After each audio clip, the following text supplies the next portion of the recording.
자, 이거는 여기에서 만들기를 시작을 할 거고요. 그래서 이거 만들 때 그냥 클릭하면 생성이 안 되고 드래그하는 방식으로 이렇게 생성이 되는데, 제가 대신 편한 것은 어떤 크기에 어떤 위치에 놓고 만들 수 있다는 장점이 있죠. 근데 이게 드래그하기도 귀찮으면 여기 크리에이트에 폴리곤 프리미티브스에 가보면 여기 인터랙티브 크리에이션이라고 있습니다. 이거를 꺼놓으면 무조건 111 사이즈 짜리들이 가운데에 땅 생기게 될 겁니다. 그렇죠? 그래도 생기죠. 자, 저는 요거를 켜놓고 쓰는 스타일이에요. 그래서 만들어진 것들은 여기 이렇게 글로도 표현이 되고 그림으로도 표현이 됩니다. 여기서 이렇게 선택해서 지울 수도 있고요. 이렇게 선택해서 지울 수도 있고, 이쪽 글에서 선택하고 지울 수도 있어요. 이렇게.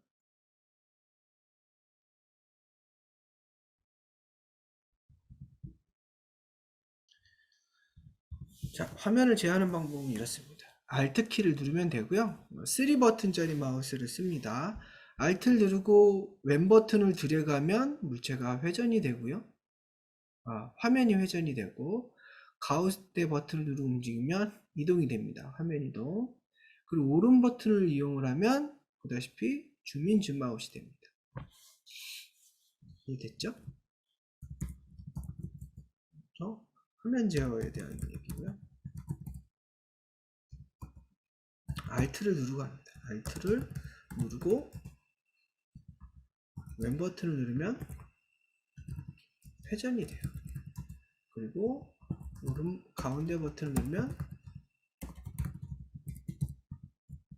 이동이 되고, 그리고 오른 버튼 누르면 확대가 됩니다. 확대 축소 이렇게 되죠.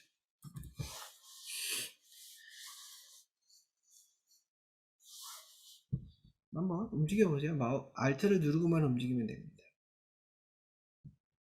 실린더도 하나 만들어 볼까요? 실린더.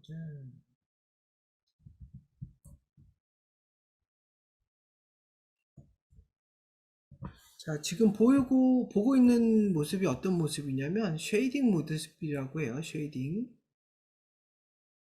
면이 입체적으로 이렇게 채워져서 색깔로 보이는 것들은 이제 쉐이딩이라고 하는데, 여기 아이콘 중에 이런 아이콘 보이나요? 이렇게? 자, 요게 켜져 있죠? 이게 쉐이딩이라는 뜻이에요. 쉐이딩. 요거는 와이어네요. 그죠? 와이어 모드, 쉐이딩 모드. 이거 눌러볼까요? 눌러보면 이렇게 뼈대만 보이고, 얘를 누르면 채워져서 보이고, 그죠?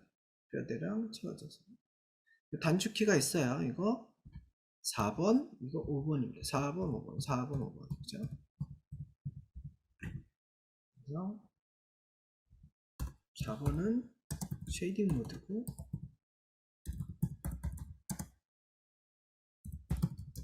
5번은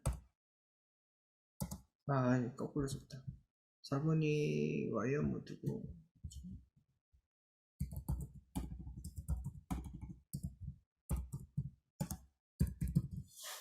그리고 5번이 쉐이딩 모드.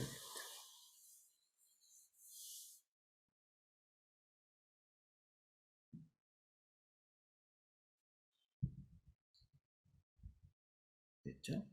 자, 이제 오브젝트를 한번 제어를 해볼게요. 이제 화면을 제어를 했었는데, 오브젝트 제어는 어떻게 하냐면, 이 물체를 내가 여기다가 한번 옮겨 볼게요. 옮긴다, 이동한다, 무브죠. 이렇게 보면 이게 무브 버튼이 그 역할을 합니다. 물체를 선택하고 무브 버튼을 누르면 보다시피 트랜스폼 기준모가 생기고요. 빨강, 파랑, 초록으로 보일 겁니다. 움직일 때 이제 조심해야 되는 게 뭐냐면, 얘는 3D 공간이죠. 그럼 내가 마우스로 제어할 수 있는 거는 2D 좌표예요. 그죠? 좌우, 상하, 위아래가 없잖아요. 마우스 위로 들었다 내렸다 하지 않으니까. 그래서 마우스만으로는 3차원을 자유롭게 움직일 수 없으니까 축을 꼭 여기 잡아야 돼요. 화살표에 꼭 머리를 잡고 움직여 버텨야 됩니다. 그래서 제가 얘를 여기까지 가는 방법은 이런 방법이 있겠죠? 이걸 잡고 파란색 축을 잡고 이동시키고 그 다음에 빨간색 축을 잡고 이동시키는 겁니다. 이렇게. 그렇죠? 얘 역시 선택하고 파란색, 빨간색 이렇게 움직이면 이렇게 할 수 있겠죠.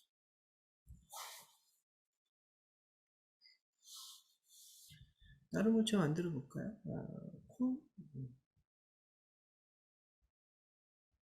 그런데 마우스는 그래도 두 축은 자유롭게 움직이잖아요. 좌우 상하 X와 Z 값은 쉽게 움직일 수 있기 때문에 이렇게 할 수도 있어요. 여기와 여기가 동시에 있는 누구? 얘를 이용하는 거죠. 초록색 보이죠? 쭉 가운데 있는 초록색 사각 모양을 잡고 움직이면 두 축을 동시에 잡고 움직입니다. 이렇게 쉽게 움직일 수 있죠.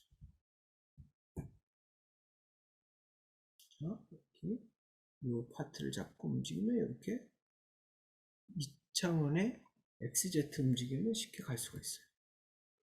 이게 무브입니다. 그 다음에 로테이트가 있네요. 밑에 보니까 로테이트 회전이네요. 이걸 눌러서 보면 이 트랜스폼 기즈모는 원형으로 나타나고 역시 축을 잡아야 돼요. 머리 파란색 축을 잡으면 이렇게, 빨간색 축을 잡으면 이렇게 움직이죠. 초록색은 이렇게 움직일 겁니다. 그런데 이 스피어 중간에 있는 아무데나 잡고 움직이면 얘 아무렇게나 움직여요. 그렇죠? 여기 이제 로테이트입니다. 그 다음에 이제 스케일은 이런 식으로 작동이 되네요. 자, X만 잡고 스케일하면 이렇게 늘어나죠. Z만. 또는 Y만 잡고 이렇게 움직이면 이렇게 움직여져요. 그죠? 근데 우리가 스케일할 때는 저렇게 편방향으로, 한쪽 방향으로만 이렇게 스케일하는 것보단 전체가 커졌다, 전체가 줄어들었다를 더 선호하죠. 스케일에는 이게 달려있어요. 가운데 보면 가운데도 있습니다. 이 파트를 잡고 움직이면 전체가 커졌다, 전체가 줄어들었다 합니다. 그죠? 스피어에서 더 쉽게 보이겠죠?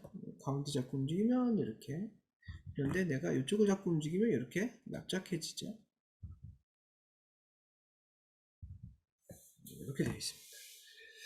물체들 축소 확대하거나 이런 것들은 이것을 쓰고, 뭐 회전은 이것을 쓰고, 이동은 이것을 써요. 그죠? 이거 빈번하게 많이 씁니다. 물체를 이동시킬 때 이렇게 이동시키고 축소 확대 이렇게 바로 하고 회전도 바로 이렇게 하고. 그죠? 제가 여기까지 왔다 갔다 안 했어요. 그죠? 단축키로 했습니다. 단축키. 자, 선택은 이걸로만 하는 거고요. 선택한다고 해서 움직여지진 않아요. 그래서 이거 단축키가 있어요. 이렇게 단축키는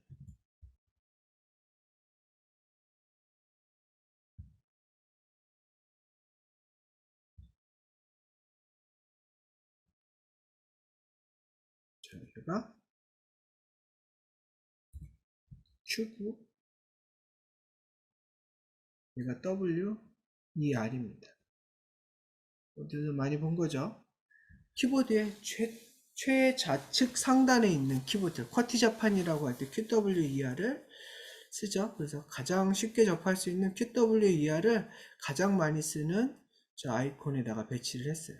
선택, 이동, 회전, 확대.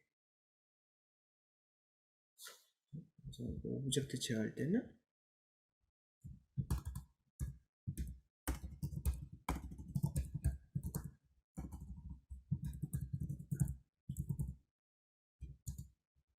Q는 선택이고 W는 이동이고 E는 회전이고 R은 확대, 축소입니다. 이렇게 되어 있습니다. 이거는 뭐 필히 익히게 될 거예요. 익히기 싫더라도 하다 보면 저를 가장 많이 쓰게 되니까 자동으로 익혀질 겁니다.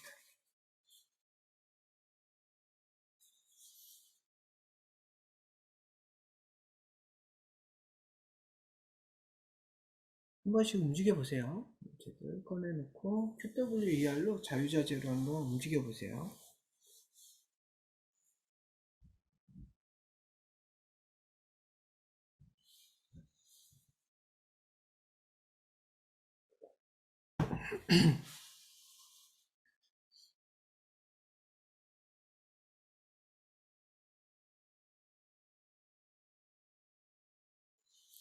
자, 그리고 하다 보면 여러분들 이제 안 되거나 이런 이제 생기면, 얘가 강의실이었다면 저를 불렀겠죠.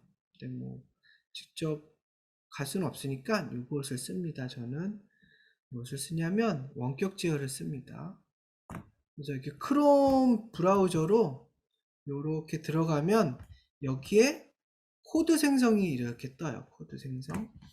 보이죠? 코드 생성. 이 사이트에 가면 그 코드 생성하면 숫자가 12자리 숫자로 나올 거예요. 그 숫자를 저한테 보내주면 제가 여러분 컴퓨터로 원격으로 들어가서 도와줄 수 있어요. 그래서 도움이 필요하면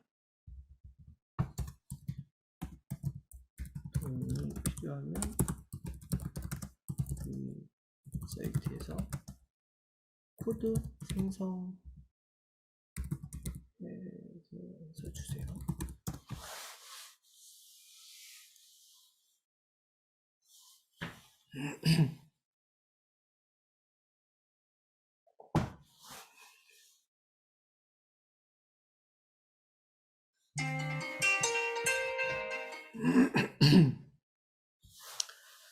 코로나 확진 판정 받으면서 막 여기저기서 전화 오고 뭔가 문서 제출해야 되고 뭐 이런 거 엄청 많네요. 쟁이 전화 받고 문자 보내고 이런 일이 전부 다반사가 돼버렸네요. 좀 여러분들도 몸 조심하십시오. 돌아다닐 때 꼭 마스크 잘 하시고, 저는 어디서 걸리는지 잘 모르겠어요.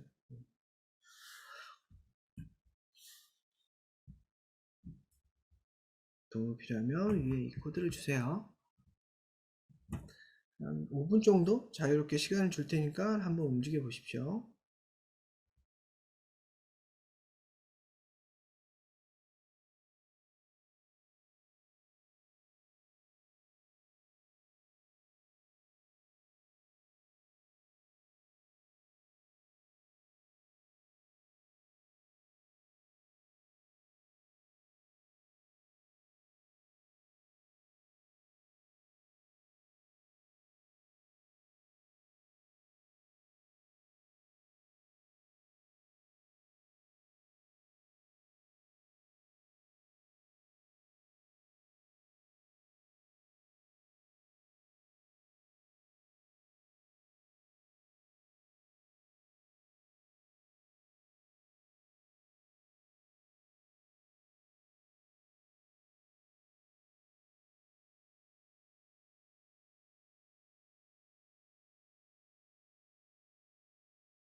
누가 안 됐나 보네. 네, 고맙습니다. 네. 계속 기침 가래가 많아가지고 3일째 이러네요.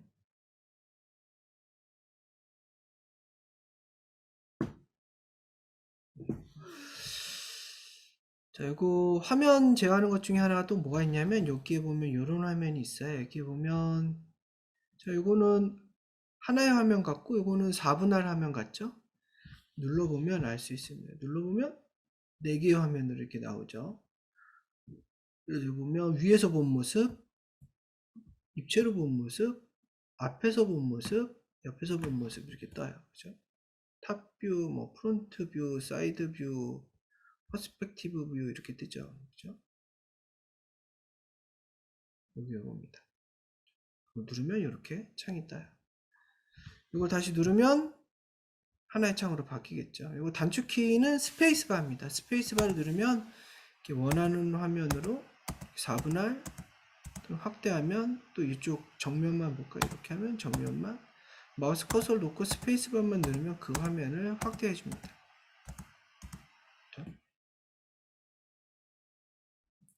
그래서 스페이스바는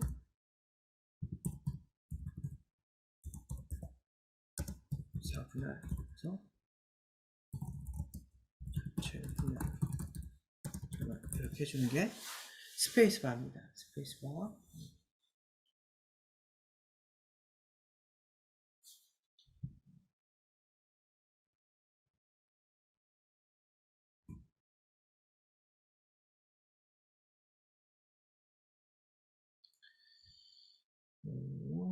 이렇게 하면 되죠. 그죠? 이렇게. 자, 이번에는 뭐 모델링에서부터 매핑에서 애니메이션 렌더링까지 동영상을 만드는 과정을 쭉 살펴보도록 할게요. 요거는 이제 과제로 받을 테니까 여러분들이 뭐 이거 따라하면서 바로 만들어서 제출을 해도 되고요. 아니면 뭐 다른 시간 별도로 가져서 만들어서 제출해도 됩니다. 다음 주 수요일까지예요. 이렇게 볼까요? 제가 실린더를 하나 만드는데요. 가운데 드래그해서 이렇게 만들까요?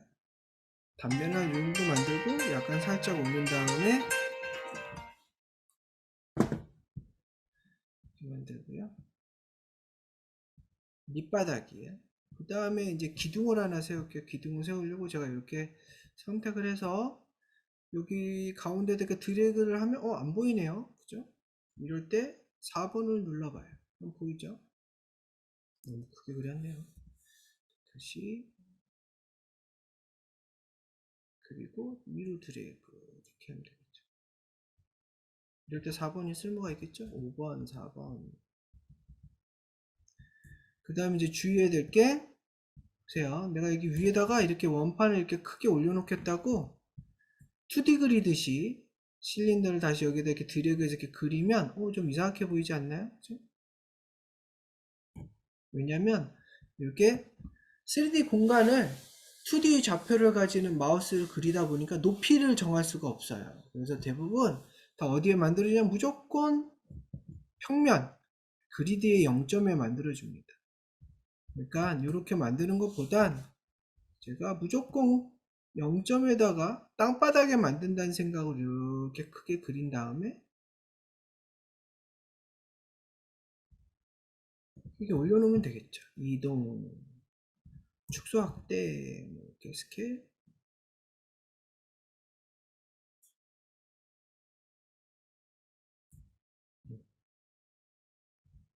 이렇게 하면 되겠죠.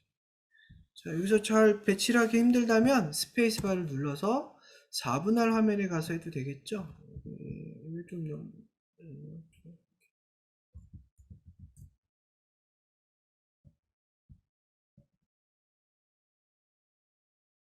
이렇게 해주면 되겠죠. 4번 누르면 삐딱하네.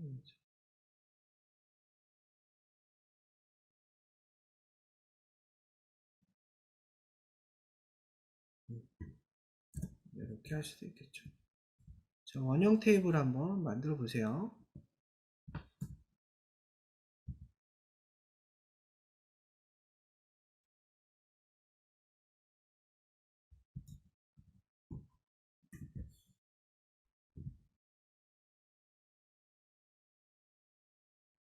기대해 보죠.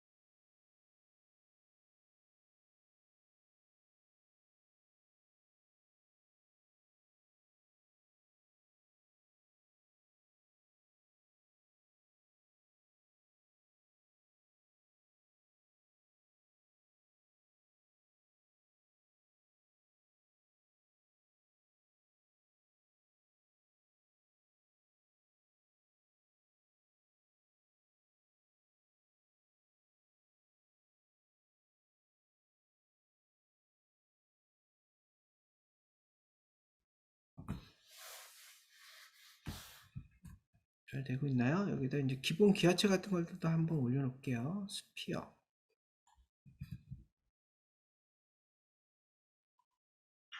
박스, 바닥에다 이렇게 그리드 바닥에다 이렇게 만들어 놓고 올려놔야 돼요.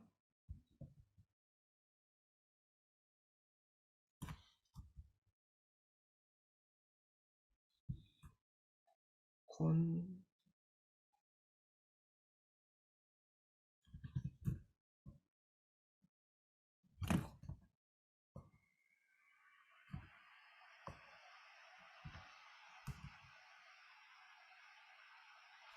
토러스,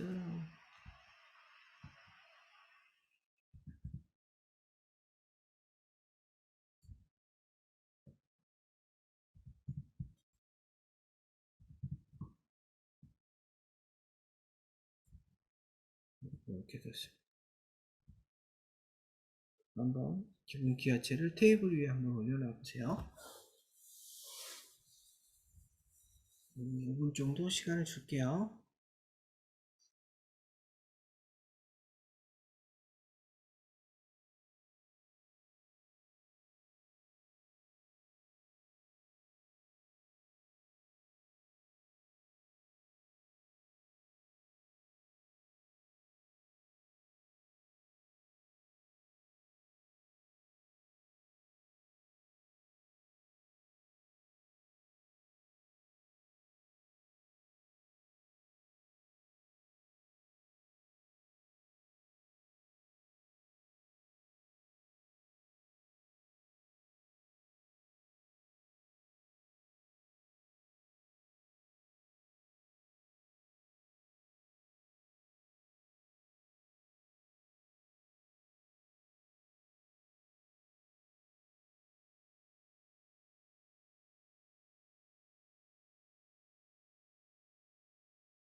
자, 다음에는 이제 모델링 끝났으니까 매핑을 한번 해볼게요. 매핑은 얘가 합니다. 여기 보시면 상단에 하이퍼 쉐이드라는 아이콘이 보일 거예요. 그렇죠? 하이퍼 쉐이드라고 하고요. 이걸 누르면 창이 하나 뜰 겁니다. 자, 여기에 이게 이제 빈 팔레트라고 생각을 하면 돼요. 미술 시간에 쓰는 물감을 짜놓는 팔레트라고 생각하면 되고, 팔레트에 한 4개의 물감이 짜여져 있다고 생각을 하면 되는데, 우리가 원하는 건 여기 한 5개를 더 만들어서 여기다 칠하려고 해요. 여기 만들 수 있는 것들이 요 밑에 이렇게 표기가 되죠. 여기 보면은 뭐 퐁도 있고, 블린도 있고, 뭐 램버트도 있고 여러 가지 있죠. 이게 이제 그 재질 특성을 기초로 잡아주는 쉐이더들이라고 하는데, 그 쉐이더들마다 이렇게 빛을 반사하는 질감이 느낌이 틀리죠. 그래서 제가 여기다가 뭐 블린 하나 만들까요? 블린 그래서 이렇게 만들어졌네요. 블린 1번이고, 그리고 제가 색깔을 뭐 여기서 색상 안에서 이렇게 정해도 되고요. 그리고 요번에는 퐁을 하나 만들고 그 퐁은 제가 빨간색으로 그냥 파란색, 하늘색으로 이렇게 지정을 해놓을게요. 뭐 퐁 2도 있고 뭐 여러 가지 재질들이 많아요.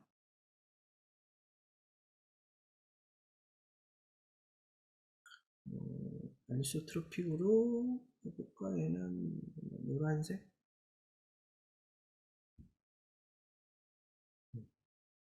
하나 더 만들까요? 하나는 뭐 만들까요?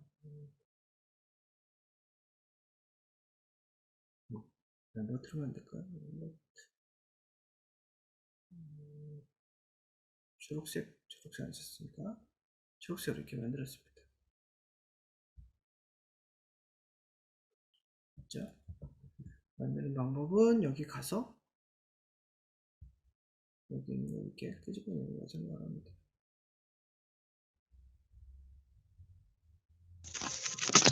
확정 못 가요. 뭐 내가 사지? 그래서 5개 정도 물을 꺼내서 색깔 한번 입혀보세요.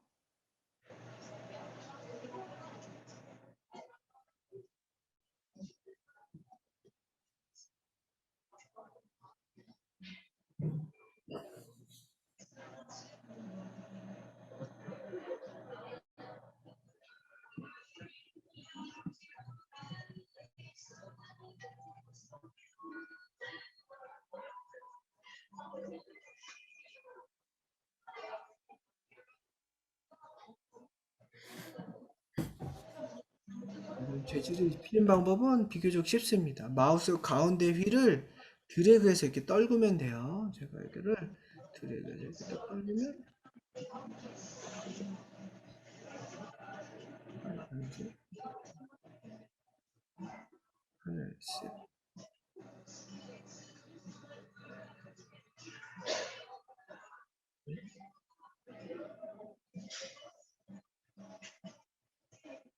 노란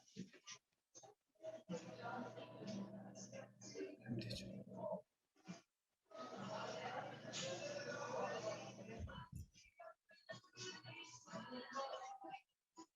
마우스 가운데 버튼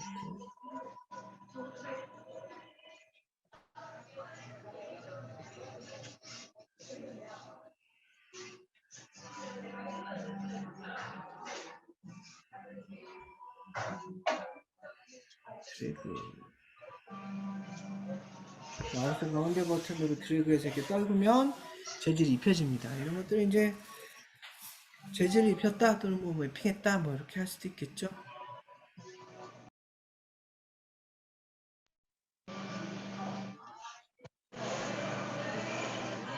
검정에서 표현했나?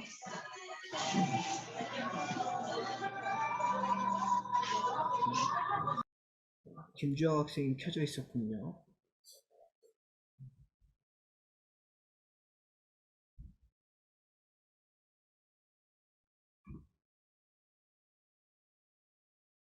한번 재질을 입혀보세요.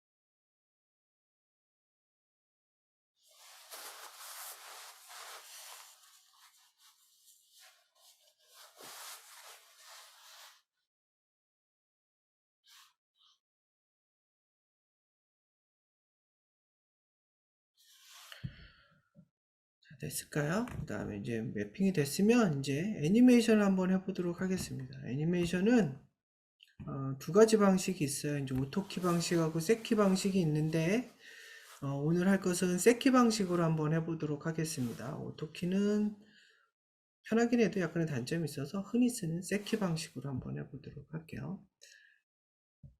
여기 밑에 있는 게 이제 타임라인에 해당이 되고요. 이게 타임라인입니다. 저기 보면 1에서 120프레임까지 되어 있는 걸 알 수가 있어요. 1에서 120프레임. 그죠? 1에서 120프레임까지 되어 있습니다. 애니메이션 하는 방법은 이렇습니다.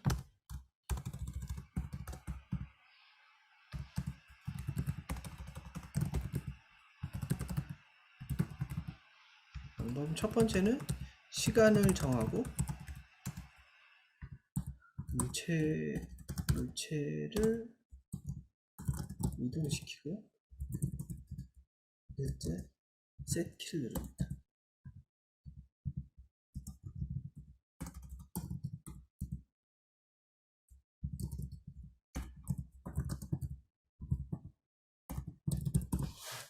단축키 S예요. 그냥 셋 키 S. 그래서 한번 볼게요. 제가 뭘로 해볼까? 자, 이거 공 가지고 해볼게요. 공.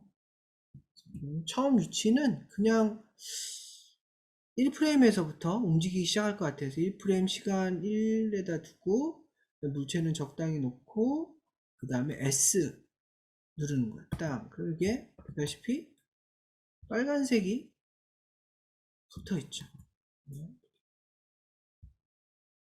자, 빨간색이 한 줄이 쫙 가해져 있죠. 저희 키프레임이라고 합니다.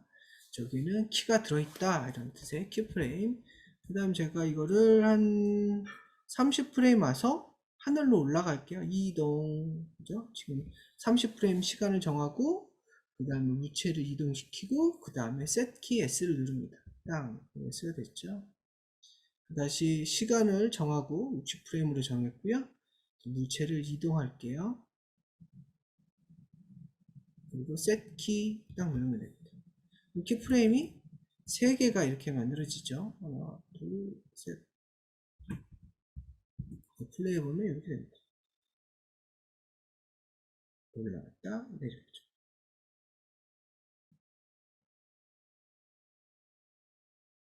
자, 그렇다면 다음에는 이 박스를 해볼까요? 박스 회전시켜 볼게요. 회전. 처음 위치는 아마 30프레임부터 회전할까요? 그래서 30프레임에 가만히 있으라고 셋키를 하나 주고요.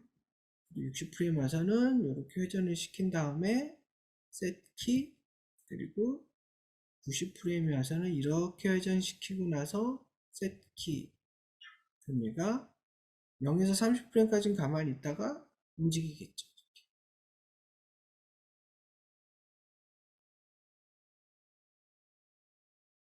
그렇죠? 축소 확대도 당연히 되겠죠. 제가 이 콘을 잡고 60프레임에서는 뭐 가만히 있다가 셋키, 90프레임 와서는 줄어들까요? 작게, 스케일을 작게, 셋키, 120프레임에 와서는 다시 커져라, 셋키. 이러면 이렇게 플레이 되겠죠. 줄어들었다, 커졌죠. 자, 무브 로테이트 스케일을 동시에 한번 해볼까요? 자, 이거 토러스 같은 거 해볼게요. 제가 이걸 잡고, 자, 20프레임일 때는 가만히 있고, 70프레임일 때는 위로 올라갔다가 회전을 하고, 확대도 되고, 셋키. 그러고 나서 110프레임에선 줄어들고 이렇게 회전이 되고 내려오라고 해주면 셋키. 이렇게 하면 되겠죠. 플레이 보면 이렇게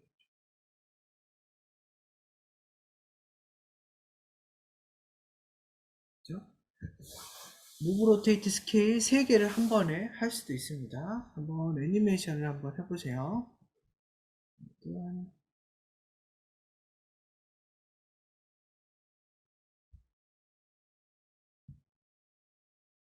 10여 분 정도 시간을 주겠습니다.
재생 속도가 너무 빠르게 나올 때도 있죠. 여기 보면 이렇게 사람 달리는 모양 보일 거예요.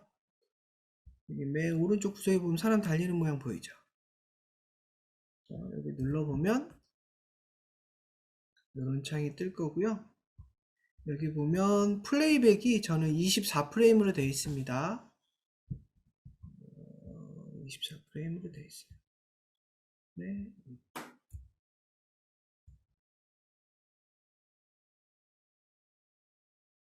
이렇게 해놨습니다. 24프레임은 필름, 영화에 쓰이는 시간당 프레임 수죠. 시간당 24프레임, 24장의 그림이 나오는 거고, 우리가 TV 방송으로 보는 건 NTSC는 NTF, 아니, 맞나? 까먹었다, 이거는. 그러니까 우리나라 방송 출력은 초당 거의 30프레임이에요. 그리고 유럽에서 쓰는 파일 신호는 초당 25프레임입니다. 그래서 내가 어떤 결과물을 만드느냐에 따라서 저 프레임을 다르게 써야 돼요.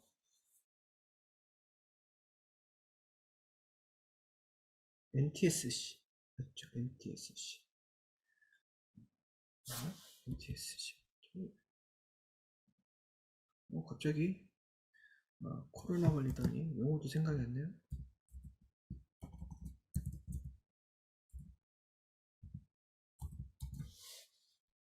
NTSC 맞아요. 내셔널 텔레비전 스탠다드 커뮤니티에서 이제 만든 건데 우리가 초당 30프레임으로 30장의 그림으로 1초를 만들자 했던 거예요. 그래서 미국이나 우리나라에서 쓰는 방식이고 저기 뭐 영국이나 이런 쪽 유럽에 가면 파일 신호라고 그래가지고 그것보다 5프레임 적어요. 그래서 25프레임만 쓰고 필름은 24프레임을 씁니다. 속도가 너무 빠르거나 느린 사람은 여기 가셔서 이걸 바꿔주세요. 이렇게.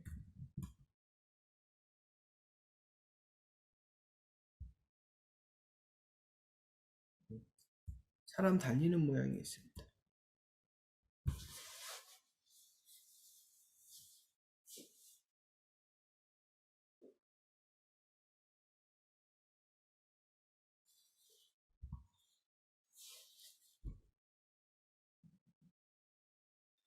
간혹 가다가 내가 키프레임이 잘못돼서 지워야 하거나 이동해야 될 때는 어떻게 하냐라고 묻는데 여기 타임 슬라이더를 여기 보세요. 제가 이거 시작이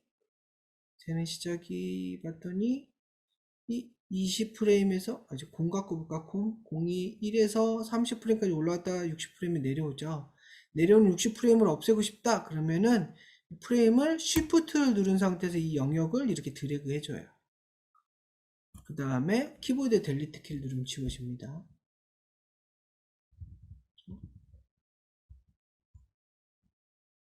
이동시킬 수도 있고 지울 수도 있어요. 다 지워졌지?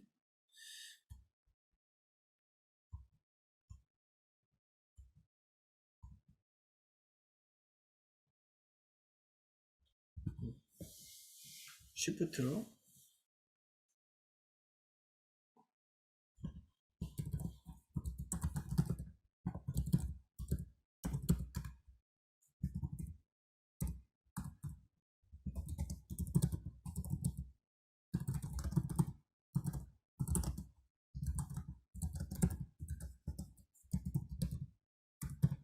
델리트 키를 누르면 돼요. 이동시킬 수도 있습니다. 타이밍 조절할 수도 있는데 다음 시간에 이렇게 바운싱 볼을 만드는 거를 한번 해보면서 여러분들이 직접 저것들을 한번 제어를 해볼 거예요.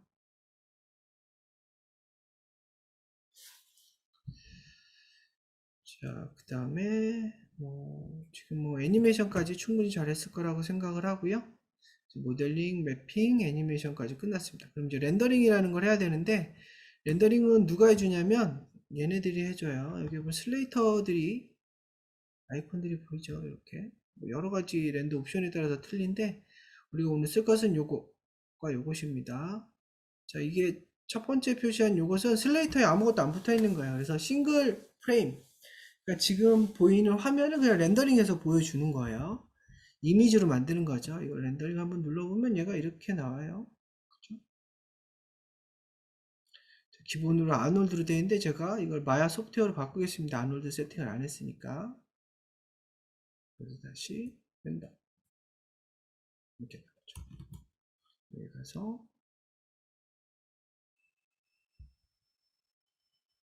이렇게 하면 렌더링이 됩니다.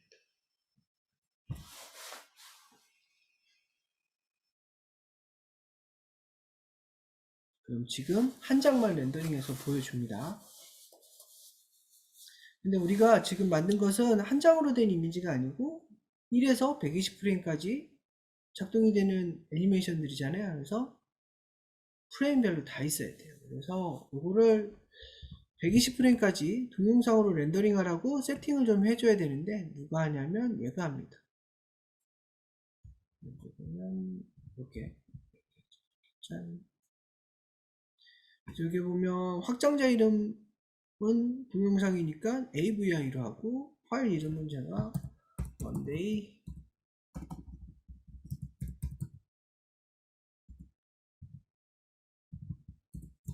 렌더라고 할게요. 그리고 요 밑에 있는 컴프레션도 중요해요. 컴프레션은 뭐냐면 압축하는 거 압축. 코덱이라고 하는 그 영상이라는 게 비압축을 하다 보면은 초당 한 30장의 그림이 들어있다 보니까 이게 뭐 한 몇 분이 넘어가면 몇십 기가씩 막 늘어나요. 컴퓨터가 뭐 용량이 많으니까 좀 느려지겠죠. 그래서 압축시켜 주는 거예요. 뭐 압축 기술이 여러 가지가 있는데 뭐 그래서 우리가 흔히 아는 뭐 엠팩이라든가 이런 기술, 뭐 H264니 엠팩이니 뭐 DBX니 뭐 이렇게 얘기하는 것들이 이렇게 압축해 주는 기술이에요. 근데 걔네들마다 압축하는 방법이 좀 틀려서 이미지 열화가 생겨요. 이미지가 약간씩 손상이 생기는데 약간 좀 망점이 크게 보이거나 뭐 지그지그거리거나 움직일 때 좀 많이 밀리거나 이런 것들이 다 이제 그 특성 코덱 때문에 생기는 겁니다. 장점은 용량을 대폭 줄여주지만 약간 화질에 손상이 생길 수 있다. 그래서 아까 이제 첫 시간에 설명했듯이 우리가 여기서 메인 프로덕션에서 만들어서 우리가 사실은 애프터 이펙트나 이런 후반 작업하는 팀에 보낼 텐데 이 이미지가 열화된 걸 보내면 안 되겠죠. 그때는 비압축으로 보내야 돼요. 더 정확히 얘기를 하면 비압축의 AVI보다는 비압축의 이제 PNG나 뭐 TIFF 이런 것들로 많이 시퀀스로 보내줍니다. 이것들은 추후에 차근차근 배우게 될 거고요. 하여간 과제를 내려면 압축을 좀 해줘야 돼요. 왜냐하면 압축을 안 하면 뭐 몇백 메가 나올 수도 있어요. 그래서 비디오 압축 코덱을 저는 마이크로 비디오로 했고요. 한 90%의 퀄리티로 내겠다고 이렇게 체크를 했습니다. 이렇게 코덱을 좀 정해 주셔야 되고 그 다음에 중요한 게 아까 1에서 120프레임이었잖아요. 근데 여기 체크된 거 보면 1에서 10프레임까지만 렌더링 되게 돼 있네요. 제가 이거 120프레임으로 바꾸겠습니다. 120프레임 이렇게 세팅을 해주면 되겠죠.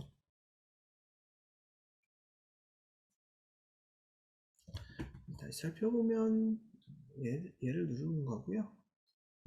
이렇게 해서 마야 소프트웨어고 얘고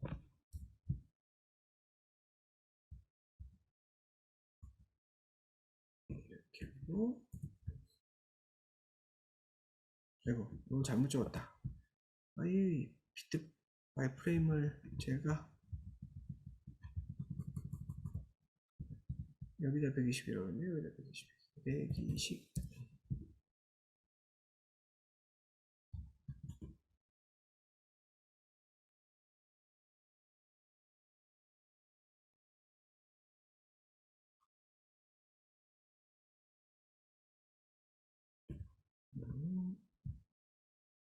이렇게 체크를 해주세요.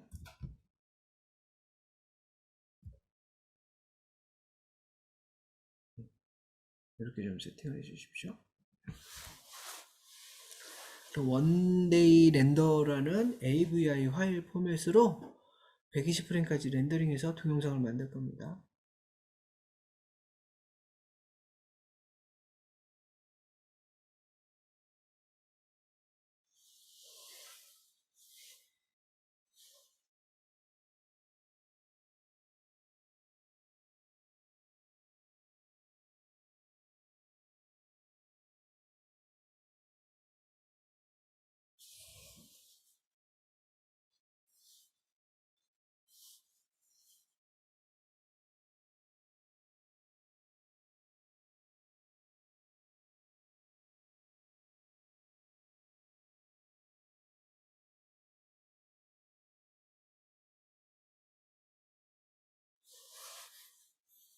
자, 됐을까요? 뭐 이렇게 했다고 해서 렌더링이 끝난 건 아니고요. 말 그대로 세팅을 한 겁니다. 렌더링을 난 이렇게 할래요 라고 한 거지, 렌더링을 비로소 하는 거는 누가 해주냐면 여기 있는 애가 해줍니다. 탭을 렌더링으로 바꾸면 렌더 메뉴가 있고요. 여기 이제 배치 렌더러라고 있습니다.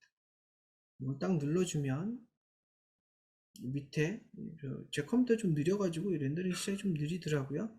하단에 보면 이렇게 이제 렌더링을 하겠다고 뭐가 이제 뜰 거예요. 좀 잠깐 기다려 볼게요. 그러면은 지금 글자가 뚝뚝뚝뚝 지나가요. 그게 뭐냐면 나 1프레임 렌더링해서 2프레임에서 3프레임에서 이렇게 숫자별로 따다닥 렌더링 됐다고 글자가 막 올라가기 시작할 겁니다.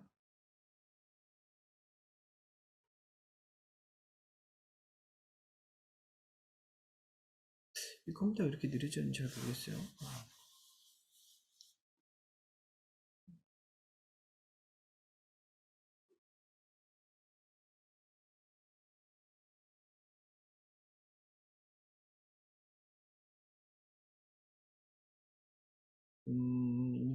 유정우 학생이 말한 걸 뭔지 모르겠는데요. 언리얼 얘기하는 거예요?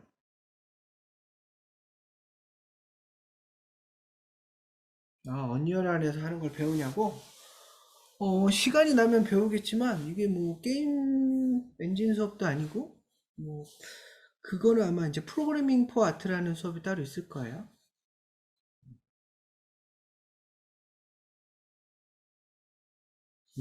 글자 싹 지나가는 거 봤나요? 못 봤죠? 여기 보면 글자가 막 빠바박 지나간 게 여기 이제 로그로 뜨는데, 이 로그는 여기서 좀 상세히 볼 수도 있어요. 이렇게 가보면, 여기 눌러보면, 렌더링이 이렇게 됐다고 스크립 에디터가 이렇게 뜨고요. 이렇게 쭉쭉쭉 해서 이렇게 해서 렌더링이 끝났어. 그래서 렌더링 컴플리트라고 떴죠. 그럼 어디 저장됐나 봤더니 내 문서에 마야의 프로젝트의 디폴트 이미지 안에 이렇게 저장이 돼 있대요. 어디 있냐 봤더니 내 문서에 마야의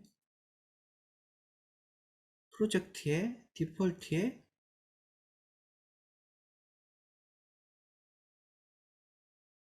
이미지스 안에 있다. 쭉 있네요. 그죠? 더블 클릭해보면 방금 만든 걸 렌더링한 걸 120프레임까지 이렇게 나오죠. 약간 이미지 열화가 보이죠? 봐도.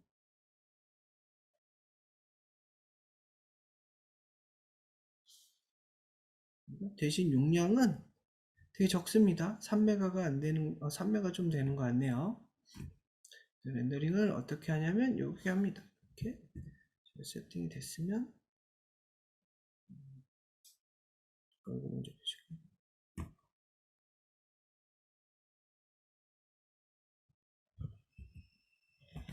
렌더링 내 문서 하단에 있습니다. 이렇게 있습니다.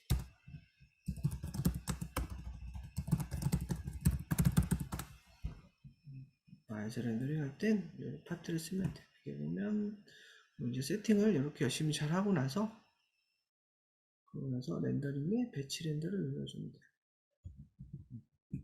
첫 번째 해줘야 되는 게 여기에 가서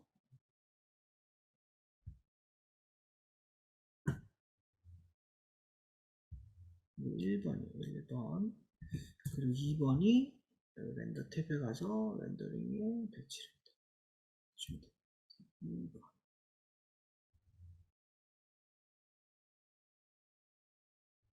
이렇게 해서 렌더링을 완료시키고 영상이 나오는지 한번 보세요.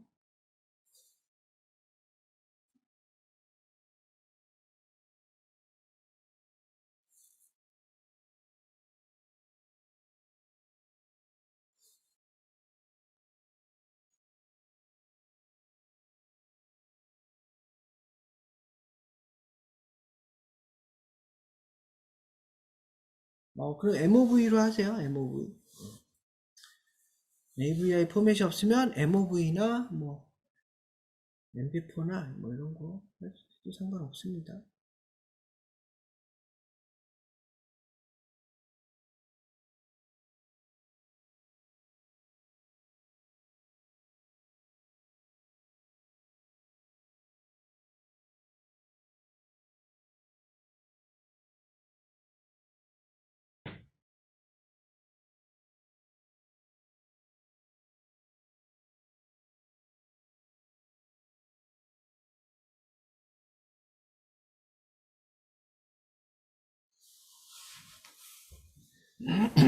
뭐 아까 유정우 학생이 이제 언급했던 언리얼 같은 경우는 약간 이제 마야랑 좀 궁합이 좀 잘 맞아요. 마야랑 인터페이스도 약간 흡사한 부분들도 있고 그래서 그 뭐 게임을 만들거나 이런 엔진 수업은 아마 별도로 있으니까 그쪽을 참고해 주는 게 좋을 것 같아요. 참고로 저는 유니티를 씁니다. 언리얼보다. 잘 됐다면 여기 이 폴더에 가서 확인할 수가 있고요.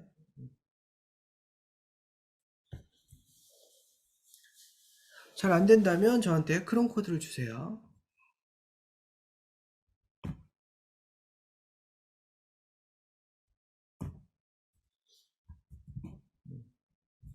도움이 필요하면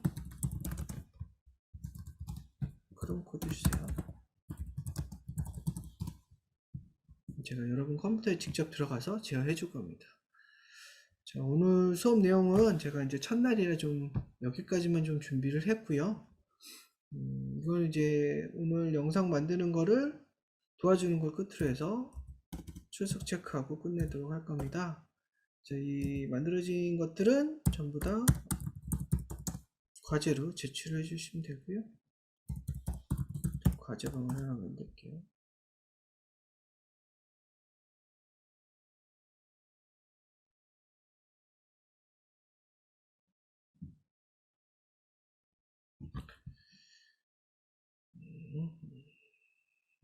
과제 1번이고요.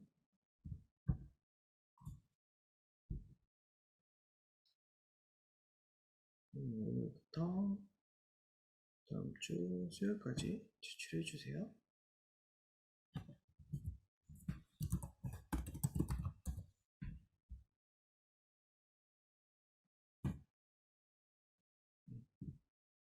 과제가 있습니다. 과제 1번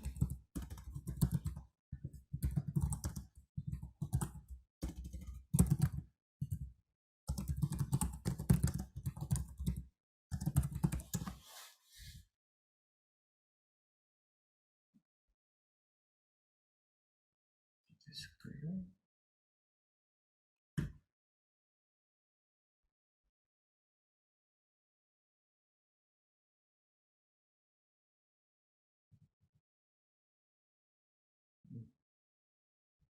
그 다음에 이거 설명 하나 안 한 게 있었군요. 네, 오늘 영상은 올려줄게요. 제가 수업이 끝나면 줌이 닫히면 자동으로 저장이 되는 것 같더라고요. 하나 안 했던 게 뭐가 있었냐면 여기 이거다. 물체 속성을 해주는 게 있는데요. 여기 보면 어디 있냐면 이겁니다. 제가 요 원판 같은 경우를 보면 제가 이렇게 선택해서 보면 원형이 이렇게 둥글지 않죠. 왜냐하면 이 폴리곤 구조는 대부분 이 서브 디비전이라 해서 몇 단계를 나눠서 이 세그먼트가 몇 개가 돼 있느냐, 한 20여 개 될 거예요. 20여 개 돼 있는 상태로 되어 있습니다. 제가 이거 컨트롤 A를 누르면 오른쪽에 채널 창에 이렇게 이게 위치 좌표, 이게 회전 정보, 이게 스케일 값이 이렇게 나와요. 이걸 다 이렇게 치워놓고 볼까? 짠. 자, 이 공을 보면 컨트롤 A를 누르면 다시 또 A를 누를게요. 이렇게 보면 채널 창에 가보면 여기 트랜스폼, 로테이트, 스케일이 이렇게 있죠. 그렇죠? 아, 이거 잠깐 실수를 했어요. 전부 다 애니메이션 전부 다 지울게요.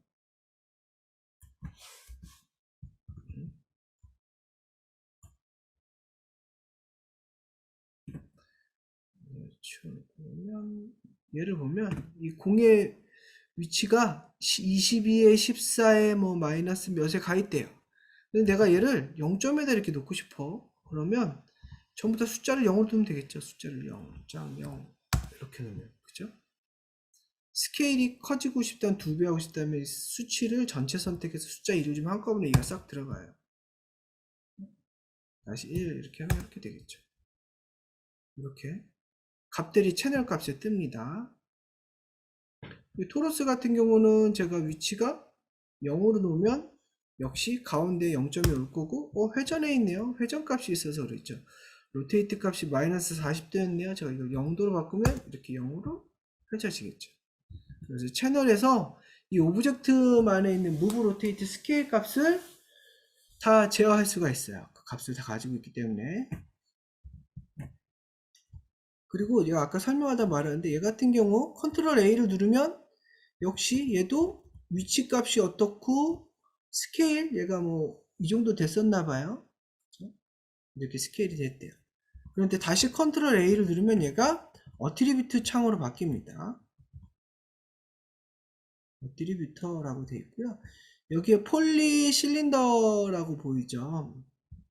여기 눌러보면 여기에 그 값들이 나요. 반지름, 그죠? 높이, 여기 서브 디비전 엑시스라고 되어 있죠. 20개네. 이걸 높여주면 뭐 50개 정도 높여주면 더 이렇게 훨씬 부드러워지겠죠. 이렇게. 그죠? 많이 쪼개니까. 이제 이게 어트리뷰터라고 합니다.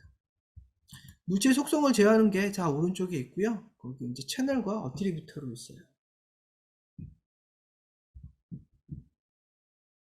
그래서 보시면 제가 단축키 이렇게 해놨습니다. 컨트롤 A는 오브젝트의 속성을 볼 수 있는 창이 오른쪽에 뜹니다. 그리고 이제 다중 선택은 보다시피 Shift를 누르고 가면 이렇게 다중이 선택이 돼요. 그렇죠? 반대로 컨트롤은 빼는 겁니다. 선택을 뺄 때 쓰고요. 선택을 더할 땐 Shift를 누르면서 이렇게 합니다. 선택을 추가하거나 더할 땐 그런 일들을 해요. 제가 설명을 놓친 것들을 설명 다 펼쳤고요. 제가 이 학습 자료에다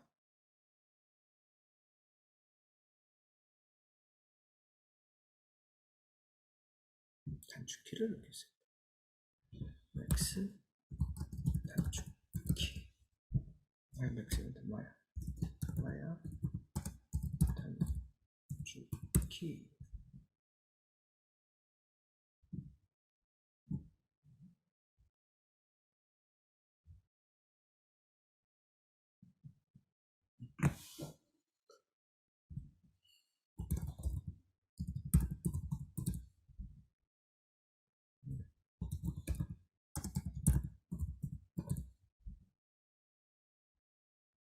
자, 여기 이렇게 올려놨으니까 이걸 참고해 줘도 될 것 같습니다.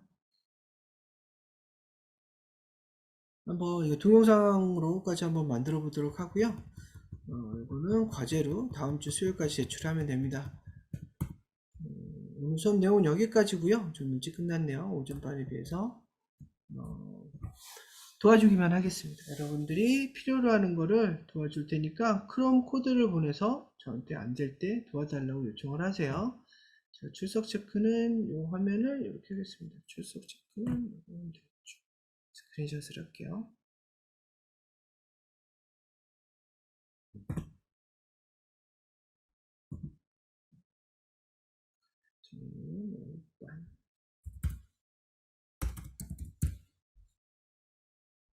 출석 체크도 끝났습니다.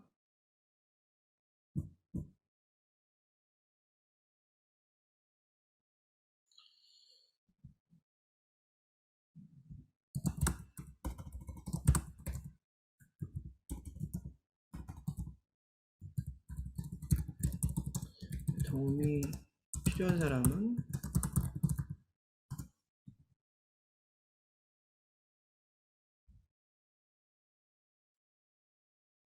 그래서 크롬 코드 보내주세요. 나머지 시간은 여러분 이제 과제하는 거를 도와주겠습니다. 또는 질문 있으면은 답변을 해줄게요. 그래서 뭐 도움이 필요 없고 질문이 없다 그러면은 퇴실해도 됩니다. 오늘 녹화된 영상은 한두 시간 후에 학습자리 올라갈 겁니다. 참고하세요. 렌더링 세팅 후 영상으로 내보내주는 방법. 이렇게 합니다. 이렇게 따라 하시면 돼요. 여기 세팅은 여기서 하는 거고요. 이렇게 하면 되고, 렌더링은 여기에 렌더에 배치 렌더를 누르면 됩니다.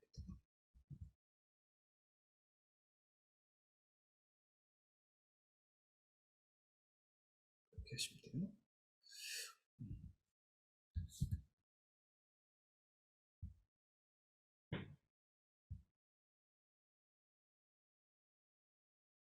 첫 번째 해야 될 게 이거고, 두 번째 해야 될 게 이거죠. 그럼 저장된 폴더가 어디 있는지는 아까 제가 그 채팅창에 적어놨어요. 내 문서 안에 마야 폴더 안에 있습니다. 내 문서 마야 뭐 프로젝트 디폴트의 이미지스 이렇게 되어 있을 거예요.